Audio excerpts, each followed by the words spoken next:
안녕하세요. 저는 서울에 사는 30대 후반 여자입니다. 저는 2년여간의 결혼 생활을 끝내고 지금은 엄마로 커리어 우먼으로 행복한 나날을 보내고 있어요. 하지만 이렇게 되기까지 시행착오와 고충이 많았답니다. 제 짧은 결혼 생활을 들려드리는 것이 어떤 분들에게는 도움이 될 수 있을까 해서 이렇게 사연을 보내게 되었습니다. 요즘 젊은 사람들은 결혼 생각이 없다고들 하죠. 저도 그랬어요.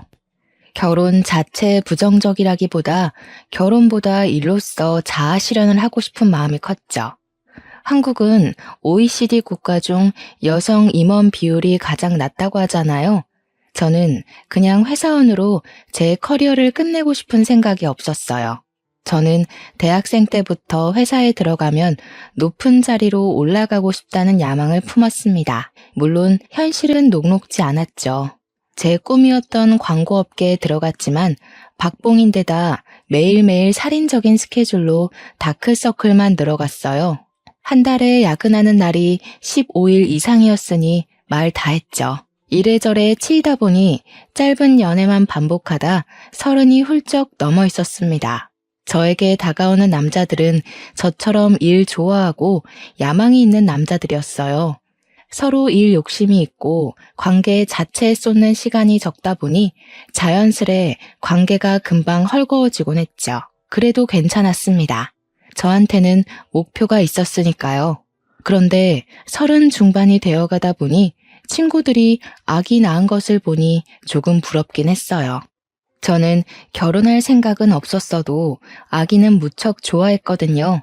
아기 옷만 보면 마음이 몽글몽글해져서 친구들의 아이에게 줄 옷이며 신발을 사곤 했습니다. 그렇게 이모 노릇을 톡톡히 하던 어느 날 소개팅 제안을 받게 되었어요. 제가 아이를 예뻐하는 걸 본 친구가 그러지 말고 괜찮은 남자가 있으니 한번 만나보라고 한 거였죠. 그렇게 못 이기는 척 만나본 남자는 지금까지 만났던 남자들과 달랐어요. 성격이 온화하고 차분하며 무슨 일에든 큰 욕심이 없는 무난한 사람이었죠. 전에는 그런 사람에게 매력을 느끼지 못했지만 저도 나이가 차고 혼자 있는 것에 지치다 보니 그의 편안함이 매력으로 느껴졌어요. 게다가 그는 제가 하는 일을 늘 응원해줬습니다. 그렇게 저는 사귄 지 1년도 안 되어 그 남자와 결혼을 약속하게 됐습니다. 저도 아이를 갖고 싶은 마음이 있었기에 결혼을 할 거라면 미룰 필요가 없다고 생각했죠.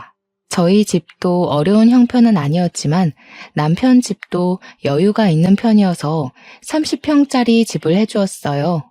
요즘 시대에 빚 없이 집 사서 결혼하는 사람은 얼마 없다면서 주변에서 다들 부러워했죠. 처음에는 행복했습니다. 서로 동갑내기다 보니 뭘 해도 소꿉장난하는 것처럼 재미있게 할 수 있었어요.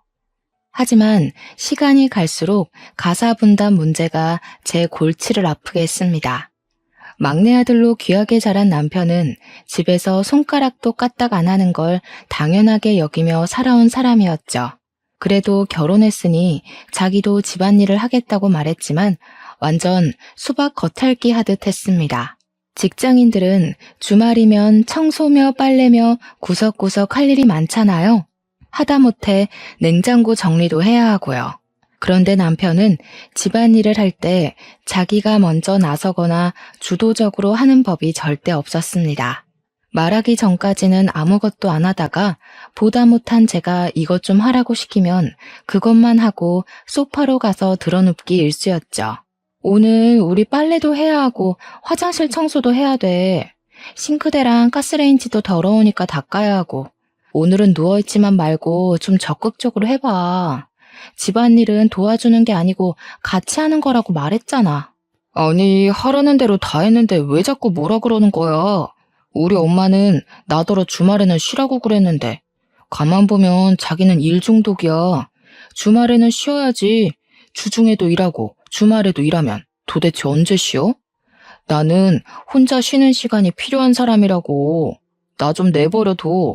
사람이 둘이라 집안일은 2배인데 남편은 10분의 1 목밖에 일을 하지 않았어요. 잔소리하며 일 시키는 게 사람 피곤하게만 하는 일일까봐 웬만하면 그냥 내가 하고 말지 하고 몇 번 넘어갔던 게 남편의 무책임한 태도를 더욱 굳히는 일이 되고 말았습니다. 남편에게 주말은 청소기나 한번 돌리고 하루 종일 게임을 하거나 유튜브를 보는 날일 뿐이었어요. 그러면서도 집안 행사가 있을 때면 자기가 집에서 얼마나 일을 많이 하는지 아느냐고 생색을 내곤 했습니다. 엄마 아빠는 내가 우리 집에서 얼마나 일을 많이 하는지 모를걸? 우리 지아 힘들까봐 무거운 것도 다 들어주지. 청소기 돌리는 건 이제 내 담당이야. 나는 완전 청소기랑 한 몸이라니까. 나 집에서는 집안일 한 번도 안 해봐서 세탁기 돌릴 줄도 모르고 설거지도 할 줄 몰랐잖아. 이제는 설거지 박사라니까. 남편의 과장에 저는 어이가 없었죠. 아무리 좋게 봐줘도 남편이 가사에 참여하는 건 절반도 채 안 됐거든요. 남자들에게는 집은 청소를 안 해도 깨끗하게 유지되고 음식을 먹고 나면 뒤처리는 요정이 와서 해주는 걸로 아는 게 아닐까요? 남편은 집안일이라는 게 밖에 나갔다 오면 저절로 되어 있는 걸로 착각하는 것 같았습니다. 남편이 그렇게 집안일을 많이 한다면서 과장을 할 때마다 시어머니의 따가운 눈초리를 느껴야 했습니다. 감히 네가 내 귀한 아들에게 일을 시켜? 라는 기색이 역력했죠. 그렇게 귀한 아들을 집안에서 아무것도 안 하는 사람으로 키워 저를 고생시킨다는 것도 모르고 말이죠. 당신이 무슨 집안일을 그렇게 많이 한다고 시부모님 앞에서 그렇게 생색을 내? 누가 보면 우리 집 일 당신이 다 하는 줄 알겠어. 설거지도 10번이면 내가 7번 하는데 그게 어떻게 당신이 다 하는 거야? 자기야말로 뭐 그런 걸 가지고 따지고 그래. 그냥 하는 말이잖아. 그럼 내가 집에 와서 쉬지도 못하고 집안일 하는데 엄마 아빠한테 그런 말도 못해? 당신이야말로 너무하는 거 아니야? 꼭 그렇게 사사건건 시비를 걸어야 해? 남편은 좀처럼 말귀를 못 알아들었어요. 그야 자기 딴에는 그 정도가 집안일을 엄청 많이 하는 거니까요. 아내는 엄마와 달리 자기에게 일이나 시키는 마녀라도 되는 것처럼 여기고 자기 생각을 바꾸려 하지 않더군요. 슬슬 결혼을 잘못한 건가 하는 생각이 들기 시작했습니다. 그래도 그때는 결혼 초기이기도 하고 최악의 상황까지 생각하지는 않았죠. 그러다 결혼한 지 얼마 안 되어서 시아버지가 쓰러졌습니다. 평소에 늘 소화가 안 된다고 하시더니 대장암 3기 판정을 받게 된 거였어요. 상태가 좋지 않았던 시아버지는 수술받고 항암 치료를 받는 기간 내내 입원해 있었습니다. 식사도 잘 못하시고 거동도 불편하셔서 화장실을 가야 할 때마다 누군가 옆에서 도와드려야 했지요. 남편의 2살 많은 누나가 시아버지 병원과 가까운 곳에 살아서 어머니 대신 병원을 지키는 일이 많았어요. 형님 부부는 병원에서 15분 거리에서 둘이 함께 가게를 운영하고 있었습니다. 아무래도 형님이 병원에 갈 일이 많다 보니 아주버님이 혼자서 가게를 운영해야 하는 일이 자꾸 생겼죠. 2사람은 고민 끝에 가게에 아르바이트생을 두기로 했죠. 시어머니는 저희가 형님 부부에게 금전적인 부분이라도 도움을 주기를 바랐습니다. 하지만 이미 병원비의 절반 이상을 저희 부부가 대고 있는 상황이었고 형님 부부를 도와드리고 싶어도 여유가 없는 상황이었어요. 며느리가 돼가지고 시아버지가 아프다는데 와보지도 않고 너무하는 거 아니니? 나랑 우리 미연이한테 다 맡겨놓고 코빼기도 안 비친다는 게 말이 돼? 우리가 영훈이를 어떻게 키웠는데 너희들한테 이렇게 냉대를 당할 줄은 몰랐다. 솔직히 이해가 잘 안 됐습니다. 남편은 본인의 직장이 시아버지 병원이랑 가까운데도 일주일에 한 번 들를까 말까인데 남편에게는 아무 말도 안 하고 저한테만 뭐라고 하셨으니까요. 어머니, 죄송해요. 저는 회사가 너무 반대 방향이라서 가보기가 어려운데 그래도 영훈 씨 회사가 병원에서 가까우니까 형님이 힘드신 날에는 영훈 씨라도 가서 도와드리라고 할게요. 뭐? 영훈이더러 간병을 하라고 한단 말이니? 너 정말 너무하는구나. 집까지 사주면서 결혼시켜줬더니 영훈이한테 집안일을 다 시키는 것도 모자라서 이제는 간병까지 시키겠다는 거냐? 너는 네 일을 남편이랑 신우한테 다 떠넘기면 마음이 편하니? 어머니, 잠시만요. 말은 바로 하셔야죠. 제가 형님이나 영훈 씨한테 제 할 일을 떠넘긴 건 아니죠. 아버님 간병이 저 혼자만의 일이 아니잖아요. 엄밀히 말하면 두 사람은 자식이고 저는 며느리인데 왜 저한테 책임이 다 있는 것처럼 말하세요? 그리고 저는 영훈 씨한테 집안일 다 시킨 적 없어요. 오히려 집안일 분배가 제대로 안 돼서 더 힘들다고요. 뭐야? 집안일 분배가 제대로 안 돼? 하여튼 요즘 애들 생각하는 거하고는 무섭다 무서워.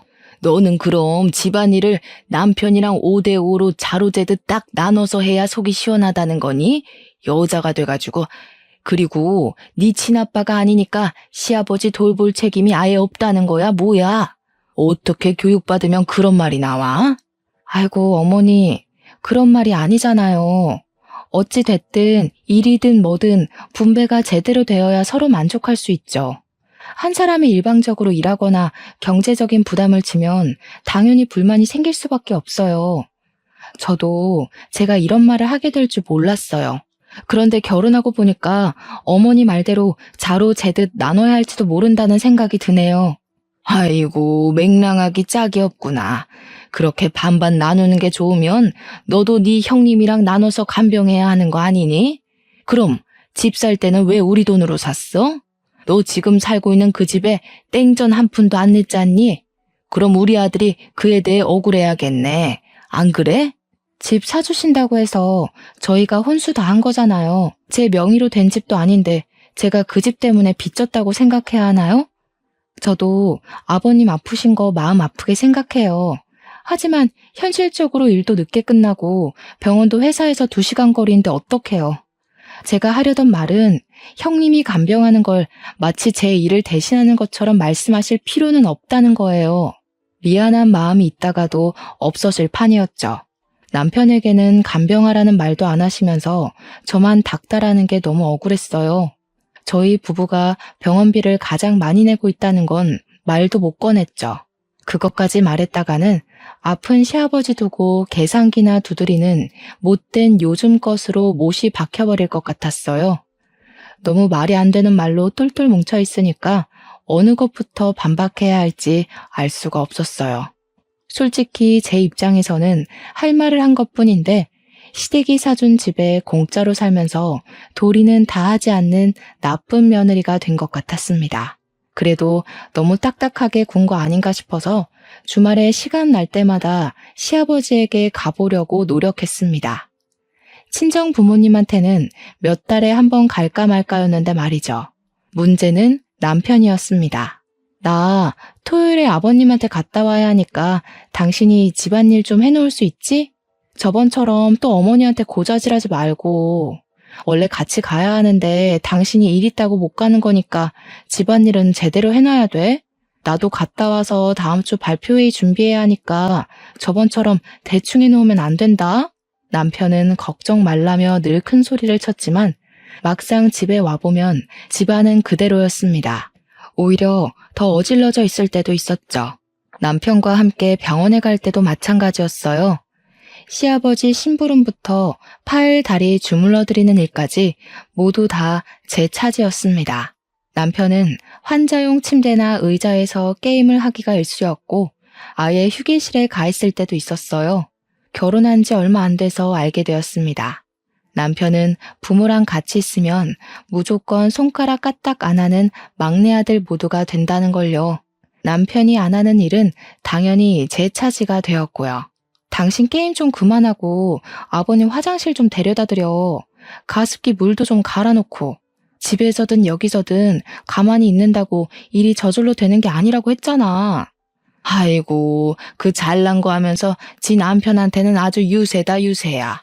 너는 네 시애미랑 시누이가 일주일 내내 고생해서 시아버지 돌봤으면 입 꽉 다물고 네가 해야지 어디 남편을 들들 볶아? 내 귀한 아들이 왜 저런 취급받으면서 살아야 하는지 알 수가 없네. 시어머니는 저에게 시아버지 간병을 못 시키는 게 못내 억울하셨나 봅니다. 하루는 저를 부르더니 다음 주 주말에 아주버님 생일이니 저에게 아주버님 생일상을 차리라는 거였습니다. 그걸 왜 제가 차려야 하냐고 묻자 시어머니가 저를 잡아먹을 듯이 째려보는 거 아니겠어요? 네 할 일을 우리 딸이 대신해 주는데 우리 딸이 간병하느라 바빠서 제 남편 생일상 봐주기 어려워 그렇다. 왜? 너한테 말한 게 뭐 잘못됐냐? 너는 이것도 하기 싫고 저것도 하기 싫으면 뭐 하러 결혼했니? 자꾸 못된 며느리 취급을 받으니까 저도 헷갈릴 지경이었어요. 정말 내가 내 의무를 제대로 안 하는 걸까? 하지만 바로 2주 전에 시어머니 생일상을 차리느라 주말 내내 쉬지도 못하고 꽁지가 빠지게 일을 한 건 왜 쏙 빼먹는 걸까요? 혹시 집안 생일상 차리는 게 다 제 일인가요? 형님 아이들, 그러니까 시은이, 시연이 생일상도 제 몫이겠네요? 형님이랑 아주버님은 시간이 전혀 없고 제가 해야 할 간병을 도맡아 하고 있으니까요. 이제야 말이 통하는구나. 당연히 네 일이지. 시키지 않아도 알아서 해야 될 걸 입 아프게 여러 번 말하게 하지 마라. 한 달 있으면 시은이 생일이니까 그것도 네가 준비하는 걸로 알고 있어라.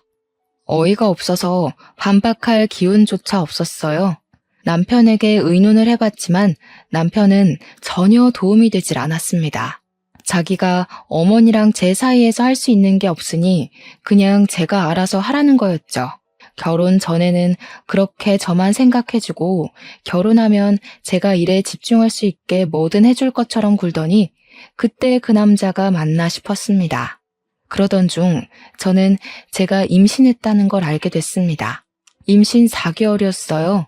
결혼한 지 1년이 조금 안 되었을 때였죠. 그렇게 기다리던 임신이었건만, 그렇게 아이를 좋아했건만, 이미 지칠 대로 지쳐버린 저는 임신을 마냥 기뻐할 수가 없었어요. 슬픈 일이었죠. 그날 저는 남편에게 진지하게 다시 대화를 시도했습니다.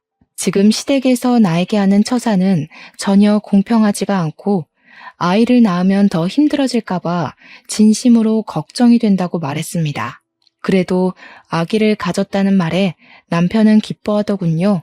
남편은 미안하다면서 아빠 병 때문에 엄마가 너무 예민해져 있는 모양이니 조금만 견뎌보자고 말했습니다.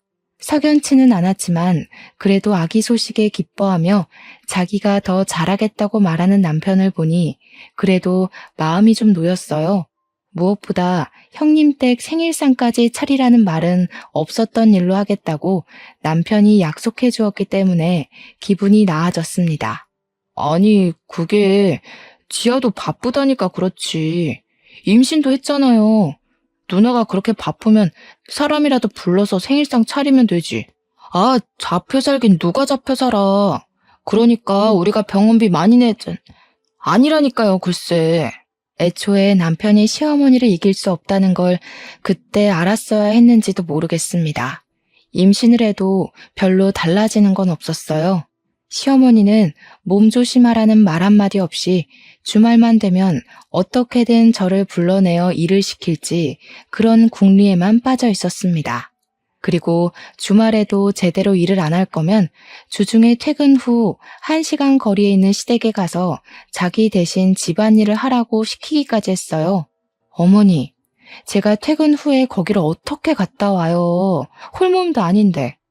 안 그래도 회사에서 일 많아서 힘든데 그렇게 못해요. 저희가 그래도 주말에 번갈아 가면서라도 오잖아요. 여기서 더 하라는 건 정말 무리예요. 네가 주말에 와서 하는 일이 뭐가 있니? 그렇다고 네가 무슨 억만금을 벌어? 무슨 대단한 일을 한다고 그렇게 유세야? 그러니까 주말에 잠깐 코빼기 비추는 거 빼고는 아무것도 안 하시겠다? 임신까지 했으니 이제 아주 기고만장이겠구만. 누구는 임신 안 해본 줄 알아? 이런 식의 실랑이가 끝도 없이 벌어졌어요. 시아버지 간병을 안 하니 뭐라도 하라면서 떼를 쓰는 격이었죠. 이래서야 아이 낳아서 키울 수 있으려나 걱정하고 있을 때 남편이 자기가 육아휴직 쓰겠다는 말을 꺼냈습니다. 저는 제가 맡고 있는 프로젝트가 있어서 도저히 육아휴직을 길게 쓸 수 있는 상황이 아니었어요. 남편 직장은 비교적 안정적이었고 저보다는 육아휴직을 쓸 수 있는 상황이라고 생각했기 때문에 그래도 다행이라고 생각했어요. 남편에게 여유가 생기면 시어머니와의 트러블도 좀 나아지리라 생각했거든요. 하지만 그건 제 착각이었습니다. 결혼 전 남편은 육아휴직 쓰는 게 자기 꿈이라고 노래를 불렀죠. 그런데 남편이 엉뚱한 소리를 꺼내는 게 아니겠어요? 지아야, 나 말이야. 지금 이 회사에서는 아무래도 비전이 없는 것 같아. 이대로 가다가는 나만 뒤떨어질 것 같은데. 아무래도 나 따로 자격증을 준비하는 게 맞는 것 같아. 그래서 말인데, 공인중개사 자격을 딸까 하는데, 마침 육아휴직도 받을 수 있고. 육아휴직 기간에 공부를 어떻게 해? 당신은 육아가 무슨 애들 장난인 줄 알아? 공부하면서 널널하게 애 볼 수 있는 거면 뭐하러 휴직까지 해가면서 애를 보겠어. 당신은 육아만 잘해도 다행이니까 괜한 소리 하지 마.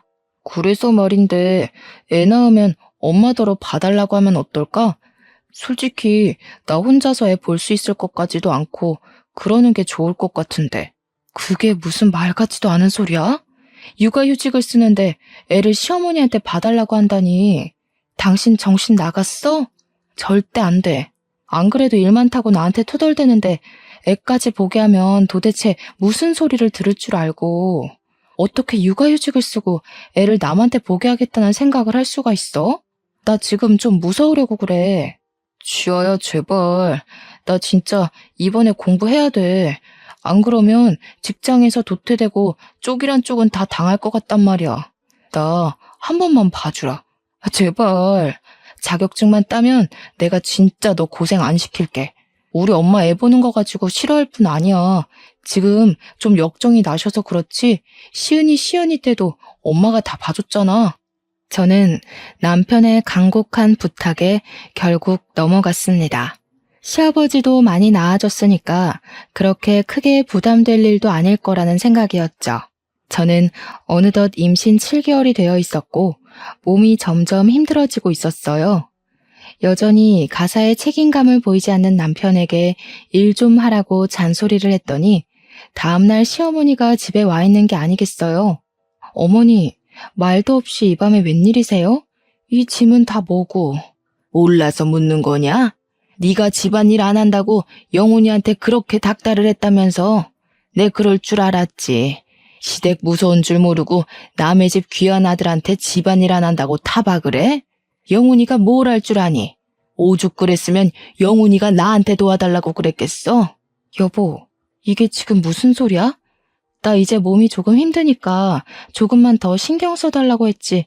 내가 무슨 바가지를 긁어. 그리고 그렇다고 어머니를 불러들이는 게 어디 있어? 우리 집 일은 우리끼리 해결해야지. 왜 자꾸 어머니를 끌어들여? 아니, 그게 아니고 내가 불러들였다기보다는 그냥 얘기하다 보니까 말한 것뿐이야. 근데 어차피 자기 애 낳으면 엄마한테 봐달라고 부탁드릴 생각이었잖아. 내가 지금 감당이 안 돼서 그러니까 조금 일찍 봐달라고. 문제될 거 없잖아, 응? 이게 무슨 날벼락인가요? 시어머니한테 아이를 맡기더라도 아이 낳으면 직장 가 있는 동안 잠깐만 봐달라고 할 생각이었지. 아이 낳기도 전부터 우리 집에 와 계시게 할 생각일 줄 누가 알았겠어요? 당신, 정말 이게 맞는 선택이야? 지금 이 상황에서 꼭 공부를 다시 해야 해? 애 하나 키우는 게 얼마나 큰일인데 하필이면 이때 내가 어머니 때문에 힘들어하는 거 알면서 어떻게 이래? 이건 나더러 애 키우면서 시집살이까지 하라는 소리밖에 안 되잖아. 자기는 무슨 말을 그렇게 해? 내가 지금 놔두자고 하는 일이야? 이렇게 해서 내가 잘 돼야 아기도 잘 키울 거 아니야. 앞날도 깜깜하고 애도 태어나는데 그럼 내가 어떻게 가만히 있어? 엄마가 와서 도와주시면 좀 어때서? 엄마가 남이야? 아빠 간병 들 때도 너희 아빠니 뭐니 그러더니 꼭 그렇게 편을 갈라야 해? 이렇게까지 이해심 없는 여자인 줄 몰랐어. 방귀 낀 놈이 성낸다더니 자기가 역정을 내는 게 아니겠어요? 남편은 저에게 따지고 있지 시어머니는 팔짱을 끼고 저를 째려보지. 저는 말 그대로 수세에 몰렸습니다. 앞날이 캄캄했습니다. 결국 그날부터 제 눈물겨운 시집살이가 시작됐죠. 아이고 집안꼴하고는 여태 제 남편 아침밥 한 번 안 차려준 꼴이 훤하구만. 우리 아들도 부처가 따로 없어. 저렇게 게을러 빠진 애랑 살면서 지 엄마한테는 밥 얻어먹는다고 거짓말까지 하고 저렇게 착해 빠져가지고 어떡할꼬. 그러니 저런 독한 옆에 애한테 잡혀 살지. 어머니, 저도 우유 한 잔 못 마시고 나가는데 일도 제가 더 늦게 끝나고요. 왜 저한테만 아침밥 차리라고 하세요? 아침밥이 그렇게 중요하면 필요한 사람이 차려 먹으면 되죠. 아직도 뚫린 입이라고 할 말이 남았나 보구나. 내가 여태까지 말 안 한 건 그래도 젊은 사람들을 존중해 주려고 그런 거였다. 그런데 와서 보니까 도저히 그냥 내버려 둘 수가 없구나. 너는 내가 아주 예의라는 걸 제대로 가르쳐야지 안 되겠어. 집안일도 제대로 안 하면서 어디 시애미한테 눈 똑바로 뜨고 따박따박 말대꾸를 해? 네 애미가 그렇게 가르치디? 시어머니는 임신 8개월이 다 된 저에게 집안일을 가르친다면서 사사건건 참견하고 못살게 굴기 시작했어요. 임신했다고 손가락 까딱 안 하려는 생각이거든. 꿈 깨라 이거야. 우리 때는 임신 직전까지 밭일하고 증조 할아버지 밥상까지 받으렸다고. 너희들이 지금 하는 일이 그게 뭐 힘든 일인 줄 아니? 이 옷 개놓은 거. 이거 좀 봐라. 이런 거 하나 못하면서 무슨 말이 많아? 여기 바닥 더러운 거 보이지? 얼른 다시 닦아라. 하소연할 때가 마땅치 않았던 저는 제 친구에게 제 상황을 말했어요. 그랬더니 친구는 지금이 무슨 조선시대냐면서 저 대신 화를 내주었습니다. 지금 당장 그 집에서 나오라면서요. 하지만 그 집에서 당장 나온다고 답이 나오는 게 아니었기 때문에 저는 꾸역꾸역 버티고 있었어요. 임신한 몸으로 시어머니한테 구박당하고 사는 걸 엄마 아빠가 알면 얼마나 슬퍼할지 알았기 때문에 친정으로 가는 건 정말이지 피하고 싶었거든요. 몸은 점점 힘들어지는데 시어머니는 여전히 저를 부려먹지 못해 안달이었죠. 임신한 저에게 파스 사오라, 쓰레기 내다 버려라, 심부름 시키는 건 물론이고 아들 먹여야 한다면서 사골국까지 끓이게 했습니다. 제가 먹는 것도 아니고 영우 씨 먹을 사골국을 끓이라는 건가요? 임신한 저한테 집안일 시키는 것까지 모자라서 사골국까지 끓이라고요? 일을 시켜도 미꾸라지처럼 빠져나갈 궁리만 하면서 누가 들으면 네가 집안일을 다 아는 줄 알겠다. 네 남편 먹을 사골국 끓이라는 게 그렇게 억울해? 사골국 끓이면 다 같이 먹지 영훈이만 먹을까 봐? 생각하는 게 어쩜 저렇게 못됐을꼬. 저러니 우리 아들이 죽어나지. 얼마 뒤 시어머니가 그때까지 요양원에 있던 시아버지를 저희 집으로 데리고 들어왔습니다. 저는 더 이상 말할 힘도 없었지만 그래도 제 허락 없이 시어머니에 이어 시아버지까지 데리고 들어온 것에 대해 남편에게 따졌습니다. 그랬더니 남편이 한다는 말이 어차피 자기 집인데 무슨 상관이냐는 거였어요. 집 명의가 자기 앞으로 되어 있으니 자기 마음대로 해도 된다는 말이었죠. 기가 막히고 코가 막힐 노릇이었습니다. 시어머니는 저에게 시아버지 밥상을 제대로 차리라면서 또 사람을 들들 볶기 시작했고요. 아픈 사람한테는 음식 잘해 먹이는 것만큼 좋은 게 없어. 임신했다고 손 놓고 있을 생각하지 말라 그랬지? 며느리가 됐으면 시아버지 몸에 좋다는 게 뭔지 알아서 착착해서 갖다 바쳐야지. 자기 남편 친구와 소개팅을 해보라며 등 떠밀었던 친구 서연이는 제 얘기를 듣고 미안해서 어쩔 줄을 몰라 했어요. 지아야, 너 진짜 괜찮은 거야? 누가 옆에서 수발 들어줘도 모자랄 판에 시아버지 수발까지 들라고 했다니 그 집 식구들 진짜 정신 나간 거 아니야? 영훈 씨 사람 좋게 봤는데 널 그렇게 만들고 본인은 육아휴직한다고 좋아하다니 진짜 이럴 줄은 몰랐어. 어떡하니 지아야? 우리 시댁도 좋기만 한 건 아니지만 그래도 그건 진짜 아닌 것 같아. 서연이 네가 이럴 줄 알았겠니? 네 탓 아니니까 너무 신경 쓰지 마. 나도 이제는 어떻게 해야 할지 모르겠어. 시어머니는 툭하면 시아버지 제대로 모시라고 그러는데 나더러 대체 어떻게 하라는 건지도 모르겠고 남편이란 사람은 육아휴직하고 공부하겠다더니 쉬는 날엔 집안일도 안 하고 공부도 안 하고 게임만 하고 있으니 그러다 진짜 아이 잘못되지 않을지 우리 집에라도 오라고 하고 싶은데 여기도 애 키우느라 전쟁터라서 내 생각엔 엄마 아빠한테 미안하더라도 집으로 들어가는 게 좋을 것 같아. 지금은 그 방법밖에 없어. 아무리 생각해도 그 집에서 애 낳고 사는 건 답이 아닌 것 같아. 임신한 사람한테 집안일을 시키고 아픈 시아버지 수발까지 들라니. 정말 그럴까? 정말 여기서 나가는 것밖에는 방법이 없는 걸까? 내가 결혼하라고 등 떠밀어 놓고 이렇게 말하기가 나도 정말 미안하기도 하고 황당하기도 하고 그런데 지아야, 너 똑똑한 애잖아. 이제는 정신 바짝 차려야 할 것 같아. 임신해서 두렵고 막막할 거라는 건 아는데 콩이를 진짜 생각한다면 어떻게 하는 게 맞는 건지 생각해보는 게 좋을 것 같아. 그 길로 저는 결국 짐을 싸기로 했습니다. 산달이 거의 다가오고 있었어요. 토요일 짐을 싸고 있는데 창밖을 보니 눈이 내리고 있더군요. 남편은 친구 만나러 나갔고 시어머니와 시아버지는 병원에 가는 날이었어요. 그날이 기회라고 생각했습니다. 친구들이 임신 축하한다며 사다 준 아기용품들을 어떻게 해야 하나 쳐다보다가 그냥 두고 가기로 했습니다. 그때 초인종이 울렸어요. 친구 서연이가 눈을 맞으며 서 있었습니다. 저는 깜짝 놀라서 말을 못하고 있었는데 서연이는 시간이 별로 없다면서 제 손에 뭔가를 쥐어주지 뭐예요. 손을 펴보니 그건 손가락만한 작은 토끼 인형이었습니다. 그거 녹음기야. 휴대폰에 달아놔. 인형을 꾹 누르면 녹음이 시작되니까 지금부터 시어머니가 뭐라고 그러면 일단 인형부터 눌러. 너 결혼한 지도 얼마 안 됐고 자잘하게 괴롭히는 걸로 이혼 소송하려면 증거가 필요하니까 그때마다 휴대폰 녹음 누르기 힘들 거 아니야. 사실은 이제 집을 나갈 거라는 말을 하기도 전에 서연이는 가버렸어요. 저는 분홍색 인형을 손에 가만히 쥐어보았습니다. 그 인형 녹음기를 제대로 쓸 수 있을지는 몰라도 친구의 마음이 느껴져서 어쩐지 안심이 되는 기분이었어요. 짐을 다 싸고 나가려는데 시어머니가 들어오는 게 아니겠어요? 시아버지 검사 결과가 좋지 않아서 며칠 더 입원해야 할 것 같다고 물건을 챙기러 온 거였습니다. 저는 얼른 인형을 꾹 눌렀습니다. 너 지금 어디 가는 거니? 설마 우리 몰래 도망가려는 거야? 이게 지금 무슨 일이라니? 뭐 이런 게 다 있어? 소방 맞아 쫓겨나도 100번은 쫓겨났을 마당에 제가 뭐가 잘났다고 도망을 가? 저 더 이상은 못 견뎌요. 임신한 사람한테 툭하면 집안일 시키고 심부름 시키는 게 맞는다고 생각하세요? 그것도 모자라서 아픈 시아버지 수발 안 든다고 닥달하셨잖아요.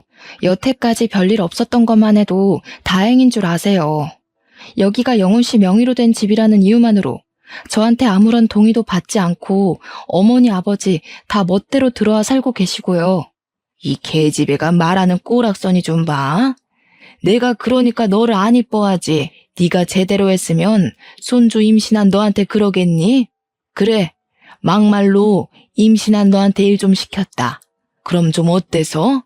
네가 며느리가 돼가지고 해야 할 도리를 하나도 안 하니까 이렇게 된 거잖아. 시아버지 수발 좀 들라 그러면 내 아빠도 아니니 어쩌니 하면서 내 속을 긁어놨어, 안 긁어놨어? 영훈 씨한테는 아무 말도 안 하고 항상 저한테만 뭐라 그러셨잖아요. 저는 이 집안 며느리지 노예가 아니라고요. 그렇게 일할 사람이 필요하면 며느리 말고 가사도우미, 간병인을 고용하세요. 저는 남편 대신 집안일하고 시아버지 수발 들고 시누이 가족 생일상까지 차리는 노예가 아니에요. 뭐야? 이 싹수 없는 년이 뭐가 어쩌고 어째? 시어머니가 제 뺨을 때렸습니다. 임신한 사람을 괴롭히는 것도 모자라서 때리기까지 하세요? 왜? 맞으니까 억울하냐? 임신한 몸으로 일하는 게 억울해? 우리 때는 네가 당한 거에 10배도 더했어. 그거 일 좀 했다고 집으로 쪼르르 가버리면 네 부모가 퍽이나 좋아하겠다. 하긴 너를 그따위로 키워놓은 작자들이니 그 인간들도 뻔하지. 어디 네 잘난 주둥이에 네 부모도 넘어가나 보자. 시댁 허락받고 아기 낳을 때까지 친정에 있기로 했다는 제 말에 엄마는 별말 없이 저를 맞아줬습니다. 아빠는 제가 왔다는 소식을 듣고 커다란 멜론을 사들고 헐레벌떡 돌아오셨고요. 오랜만에 엄마가 해준 따뜻한 밥을 먹고 아빠의 사랑을 받으며 편안함을 맛봤죠. 두 분은 얼굴이 왜 이렇게 까칠하냐고 걱정하시면서도 캐묻지는 않으셨어요. 엄마 아빠와 따뜻한 시간을 보낸 뒤 저는 혼자 아빠 서재로 들어갔습니다. 인형의 등에 있는 지퍼를 내려보니 USB 형태의 녹음기가 나왔어요. 인형을 누르면 겉에 있는 버튼이 눌려서 녹음이 되는 거였죠. USB를 컴퓨터에 꽂고 아까 그 집에서 나오기 전에 녹음했던 녹음본을 눌렀습니다. 평화로운 친정집의 아빠 서재에서 울려 퍼지는 시어머니 앙칼진 목소리를 듣자니 제 처지가 다시금 실감이 나더군요. 조금 있으면 아기가 태어날 텐데 이혼을 해도 되는 건지 괴로운 마음이었어요. 그때 아빠 목소리가 들려왔습니다. 치아야, 이게 다 무슨 소리냐? 이거 네 시어머니 목소리 아니니? 지금 네 시어머니가 너한테 이렇게 말한 거야? 임신한 애한테 이게 대체 무슨 소리라니? 이거 처음 있는 일도 아닌 것 같은데. 여태 왜 말 안 했어? 이래서 집에 온 거구나? 아이고, 아빠는 그것도 모르고. 지아야, 너 괜찮은 거야?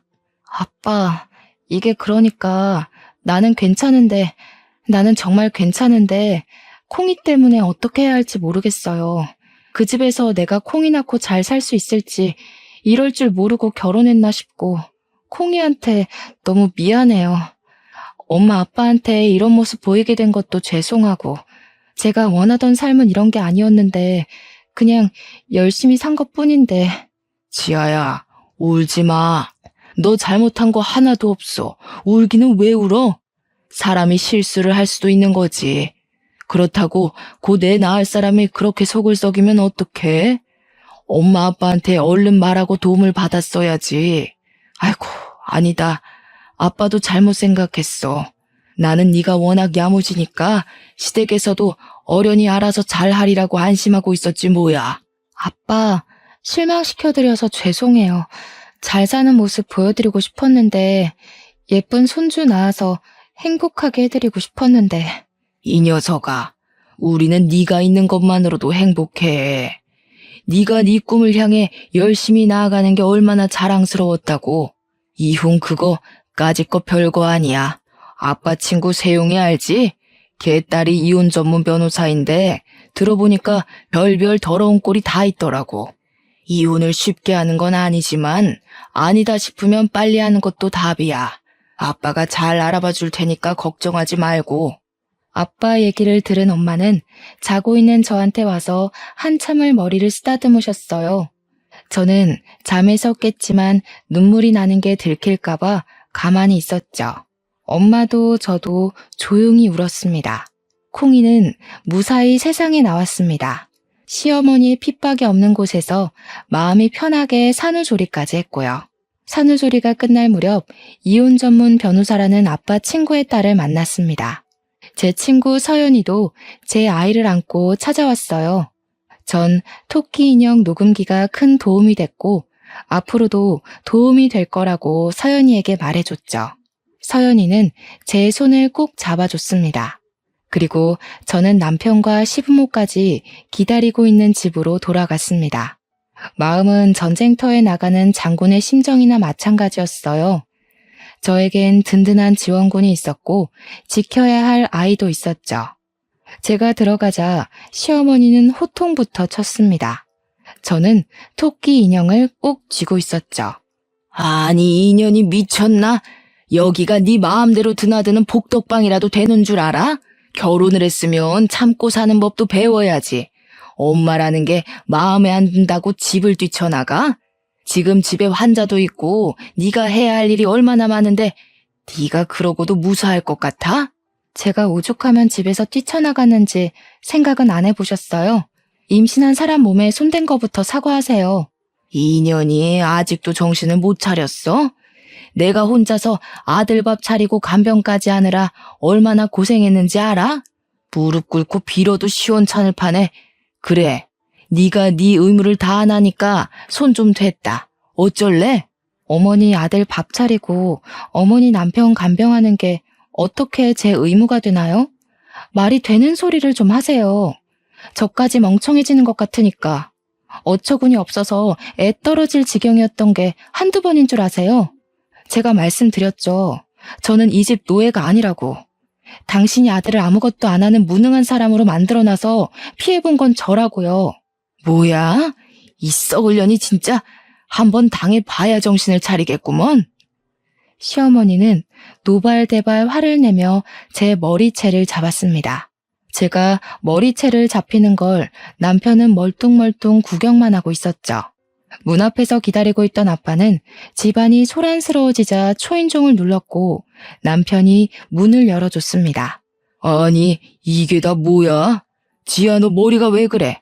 이 여자가 임신한 딸을 뺨 때리는 것도 모자라서 이제 남의 집 귀한 딸 머리채까지 잡아? 당신만 손 있는 줄 알아? 그러니까 진작 애 교육 좀 잘 시키지 그러셨소. 사돈댁에서 애 교육을 안 시키니까 우리 아들 고생하고 나도 고생하는 거 아닙니까? 우리 딸이 무슨 의무를 다하네? 얘가 어릴 때부터 얼마나 책임감이 강하고 자기를 똑부러지게 했는데 저런 못된 여자가 있나? 자네는 뭘 그렇게 멀뚱멀뚱 서서 구경만 하고 있어? 자네야말로 남편 역할 좀 제대로 하게. 가자, 지아야. 상종을 하지 말아야지. 저렇게 무식한 인간들하고 더 얘기했다간 귀가 어떻게 될 것 같으니까. 잠깐만요, 아빠. 짐을 챙겨 나가기 전 시어머니의 뺨을 후려쳤습니다. 자기 숟가락도 못 놓는 남자들 데리고 한번 잘 살아보세요. 죽을 때까지 본인 치마폭 안에 꽁꽁 싸매서 죄 없는 다른 여자들 피해주지 마시고. 이혼 소송은 생각보다 쉽게 끝났어요. 제가 갖고 있던 녹음 파일들이 배우자 가족에게 폭력적인 대우를 받은 증거로 인정되어 위자료도 받고 양육권도 가져올 수 있었습니다. 토끼 인형을 받기 전부터 가끔씩 휴대폰으로 녹음을 해놨거든요. 결혼 기간이 짧아서 위자료가 큰 금액은 아니었지만 그건 그렇게 중요한 일이 아니었어요. 제가 마음의 평화를 찾고 제 일에 대한 열정을 찾은 게 훨씬 더 중요한 일이었으니까요. 저는 아이가 3살 되던 해에 회사에서 나와 광고회사를 차렸고 지금은 CEO로 성장해 바쁜 나날을 보내고 있습니다. 일에 대한 열정으로 업계에서 인정받아 회사를 키워나가고 있어요. 시댁에서 스트레스 받으며 있었다면 절대 이렇게 능력을 발휘하지 못했을 것 같아요. 사랑하는 딸도 무럭무럭 건강하게 잘 자라고 있고 사랑하는 가족과 친구도 있고 제 일도 키워나가는 지금이 저는 그 어느 때보다도 행복하답니다. 제 이야기는 여기까지예요.